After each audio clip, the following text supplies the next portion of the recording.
Well, the June countdown is officially in MLB The Show 26, and it honestly was a pretty cool concept. If you guys don't know what I'm talking about, there's this program in MLB The Show 26. It's called the June countdown. It does end at the end of June, so we only have a couple of days to complete this whole program. Basically, how it works is there's over like 80,000 stubs that you can get in this program. The final reward is 75,000 stubs, and it's honestly a pretty cool idea for a program. They haven't really done something like this before, which I thought was pretty cool. And then the program came out, and I don't know, it's kind of got mixed thoughts. I think a lot of people, are not really fond of the cards. So for example, this Zach Britton card is actually pretty solid for the most part. I do think he'll actually be a pretty good card. So he's definitely one of the positives. And this Ronald Acuna card, a lot of people just weren't happy with. 65 vision just is super low. And I still don't get how he's an 86 overall. I mean, his power is the only thing that's above that. So yeah, I don't really know how he's an 86. Yeah, low vision. I don't think a lot of people were too fond of this card, and especially how you actually have to earn these rewards is kind of frustrating. So for example, I got 40 points in this program. I was able to do 4 of these missions. I just need one more stolen base in a multiplayer game. So these first missions really aren't too bad. It does take a little bit to get going because you do have to complete the June Spotlight Drop 3 over here, so that can take some time.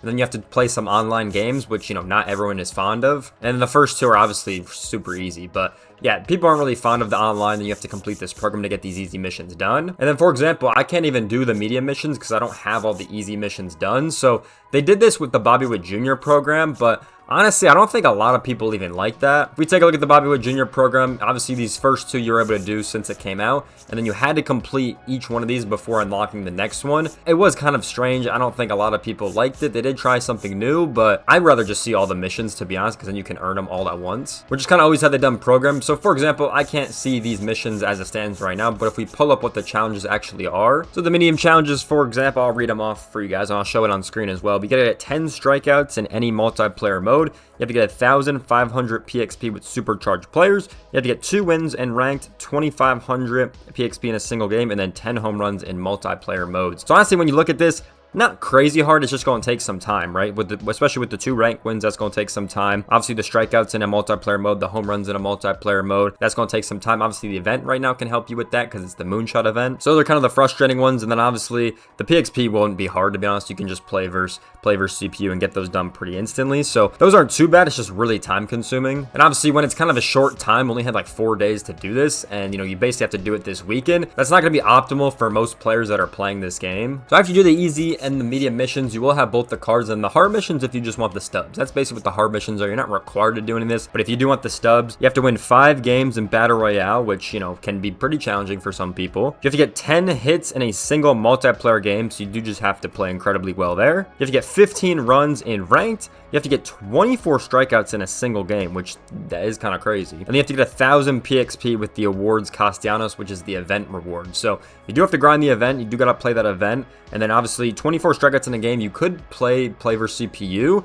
and then just make errors to get those 24 strikeouts in one game. So that's probably the optimal way. Once again, that's going to take some time though. 15 runs in ranked is going to take some time. 10 hits in a single multiplayer game. Once again, if you're just playing well and you're just destroying people, most ranked games, honestly, sometimes you can score 10 runs each team. So that one shouldn't be too bad. And then the 5 wins in BR is going to take some time. So it is definitely a little bit challenging and a little bit definitely time consuming for sure. And I'm just trying to think, like, the average player, like, are they really going to achieve this? Probably not, to be honest, especially with just a short limited time. Like, I feel like the average person is not going to be able to complete this program. But in my opinion, I think if you made all these challenges, like, you can do it at any moment, it'd be a lot easier because you could literally do multiple of them at a time, especially with the medium and hard missions. Like, the runs in ranked seasons can work with the wins from the medium missions. The hits in a single multiplayer game could work as well. Like, all those ranked missions you could basically do in a couple games. And obviously the BR runs, and then you gotta play the event. So I don't know, I feel like it would just make it a lot easier for people, and I think people would just miss the mark on the cards, and people don't like the way that it's formatted and stuff, the limited time or whatever. Maybe if you had a longer time, maybe if it was like halfway through the month, it'd actually be a little bit better. But you do have to do this moonshot program to be able to earn that Castellanos. Honestly, not too hard, to be honest. I've been playing a couple games of the event, but it's really nothing crazy. So these first 2 are going to be easy. You're going to get this done. That's going to give you 10 points. Obviously the hits is going to give you another 10 points. If you're scoring runs, it's going to give you another 10 points. That will bring up to 30. Obviously, if you do total bases, that will bring 45, and then you just need the wins,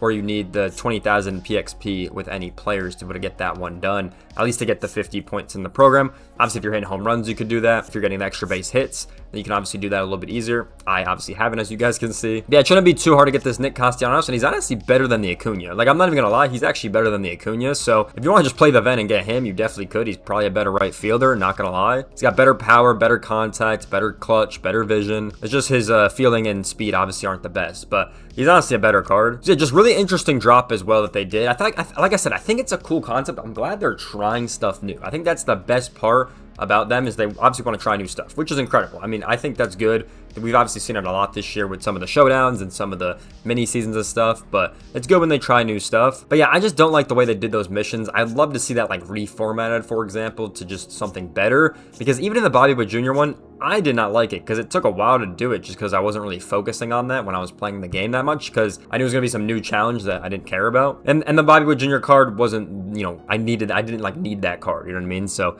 it is what it is, but we'll kind of see what happens. It's a pretty cool program that they announced. So if you want to go complete it, go complete it. The Acuna card's going for like 60 grand right now on the market. I think the Zach Britton's going for 10. So, you know, you could definitely do the easy and the medium missions to knock those out. Definitely the easy missions. I think everyone could do the easy missions to get Zach Britton, but he's a fun bullpen card. I mean, that's the first, like, I think red diamond that you're going to see in the bullpen, which is pretty interesting. Obviously, if you look at the calendar, we do got that June Lightning. We got some more Spotlight and then All-Star in the next couple of weeks. So that's kind of what we have on the content calendar. Obviously, I think everyone's excited for All-Star, and I wonder what the All-Star cards are going to be. Is it really going to be like 97s and 98s? I feel like that's extremely high for the All-Star break. I feel like most of the time we usually get like 95s, 94s, but we'll kind of wait and see. But let me know down below in the comment section, what are you guys' thoughts on the June countdown? Are you guys going to be completing this program? Are you going to get the certain cards and stop? I actually really do want to hear your guys' thoughts about that in the comment section down below. With that being said, if you guys did enjoy this video, make sure you guys like, comment, subscribe. You guys can go check out all the socials. That'll be linked down below in the description. And with that being said, I hope you guys enjoyed today's video. Make sure you guys like, comment, subscribe. I'll see you all in the next one. Peace out, everyone.